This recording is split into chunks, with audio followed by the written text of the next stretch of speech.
Can we go back to Frank Knight and the big picture thing we started with, which is the justification of capitalism? Yes. So as you mentioned, Milton Friedman searched for a moral justification of capitalism. Frank Knight was a big influence on Milton Friedman, and including on this topic of understanding the moral justification of capitalism. I think you spoke about Knight's case for capitalism was grounded in the idea that the ability to act in the face of uncertainty creates profit, and it should, because taking risks should be rewarded. So like this idea that taking risks in the face of uncertainty should create profit, and that becomes a justification that the ethics of capitalism. Can you just speak to that? Yeah. So Knight is talking about where does profit come from? And to his mind, it comes from the entrepreneurial function and the risk taking function. And so he kind of weaves that into why, capitalism works best and why it's the most effective allocation machine and why it assigns responsibility in a way he believes that a socialist system never could. Now, Knight, though, is not a booster of capitalism. It could be in part because he's just a darkly pessimistic, kind of depressive guy. And so he's afraid that capitalism is going to collapse and socialism or fascism is going to take over, or communism. And so he kind of descends into darkness there. Friedman, as the more optimist, believes with Hayek that you can develop a different approach to capitalism that would preserve the price system, preserve allocation, but build in social supports, build in a social minimum, things like this. But there's a moment in his career where he's really struggling to figure out, like, how do I make this case for capitalism? And basically, the whole sort of conservative movement, or people who we later call the conservative movement, are struggling to make this case.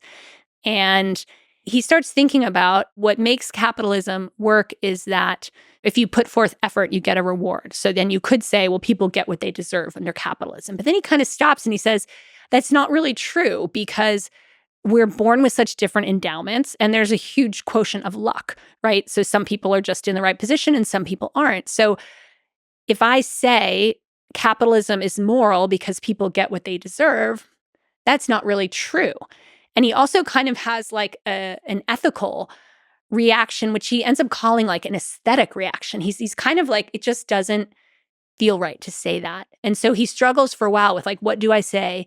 And then he basically says, capitalism, it can't be the core. Discipline of the market can't be the core to your ethics. It has to be something else. So that's when he will decide it's freedom. It's individual freedom. That's really the ethical core. And capitalism makes individual freedom possible because capitalism is dedicated to maximizing that. And so the defense of capitalism comes through freedom. And at his stage in history, he's able to set aside Knight's worry about inequality and say, when I look at the data, and this is true for the macro data at mid-century, incomes are actually converging, right? And it also, if you look historically, if a country goes from, say, a more feudal agrarian society to a more market-based society, incomes will converge. Now, then they might start to diverge. But Friedman's in the moment when he's seeing the convergence. And so that's what he's really focused on. So he believes he can justify capitalism through the ethic of freedom. And he also believes that inequality is a problem that can be addressed through specific policies, and it's not a fundamental feature of capitalism. In other words, he doesn't see capitalism as an engine of inequality the way that Frank Knight did, and the way that, maybe some critics on the left would. How did he conceive of freedom?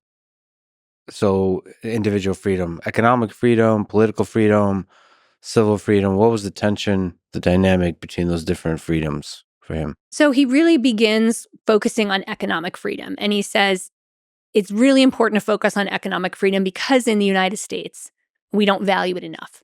So by economic freedom, he means the ability to keep what you've earned, the ability to make decisions about your business, the ability to make decisions about the work that you do. So this will translate into things like there shouldn't be a minimum wage. He believes the minimum wage has bad social effects, but he also believes you should be free to accept a job at a wage that you yourself have determined is acceptable to you. And there should be very minimal regulation, questions around safety and other things, because the market will ultimately, if you create an unsafe product, it won't sell, and that's sort of your incentive. So so he really centers economic freedom because he thinks, especially, and he's really speaking from his vantage point in the universities and speaking to the kind of liberal consensus of the 50s and 60s. He thinks economic freedom has been undervalued in the American context. So he really wants to push that forward. He's really kind of taking political freedom for granted. Now, later in his career, when he becomes famous, he's traveling the world, he spends time in Chile. And this country is now being ruled by a dictator, Augusto Pinochet, who starts introducing economic freedom, but there's no political freedom. And Milton Friedman believes eventually these two things are going to go together. He tells Pinochet, you've got economic freedom, and eventually it's going to mean political freedom. Pinochet is like, okay, fine. Not really interested in that. I want to know what I should do about inflation. But then when Milton Friedman leaves Chile, he is attacked and vilified for having been a supporter. He's interpreted that he's a supporter of the regime, which he's not, but he realizes he has talked too much about economic freedom and he hasn't talked enough about political freedom. And he's kind of assumed political freedom because he's come from the American context. So then he starts recalibrating them and saying, you know what, if you don't have political freedom, you're never going to be able to hold on to economic freedom. So he sees that they need to go together and they don't naturally go together. And so he starts to become more clear in talking about political freedom. Now, let's fast forward to the end of his life, and he's witnessing the emergence of what we call the Asian tigers. So capitalist economies that are doing very well, but they don't have political freedom. But then he observes they don't have political freedom and that you can't vote in a free and fair election, but they also don't have a Stasi, they don't have a KGB, they're not, hauling people off for their wrong opinions. So then he says they have something called civic freedom. And so he kind of defines this third sphere, civic freedom of, debate, discussion, interpersonal relations, but you can't be political. So this is a late in life edition. I don't think it's fully theorized. I think what it shows is that during the Cold War, he very much believed economic and political freedom, capitalism and freedom, democracy, the United States, capitalism, this all went together. And he starts to see at the end of his life the emergence of different social systems that are using market trading and allocation, but aren't giving people similar freedoms. And he's kind of puzzling over that. Now, he always believes that China will democratize. And he thinks China's on the path to democratization, in part because Chile does democratize. Eventually, Pinochet is voted out, and it's become a democratic, capitalist, and very prosperous country. And he thinks that's exactly what's happening in China. He sees Tiananmen, and he doesn't live long enough to get to where we are now, in which it doesn't look like political or civic freedom is coming to China anytime soon. And he did oppose the dual track system of China, meaning like the market is bottom up, the government in China is top down, and you can't have both.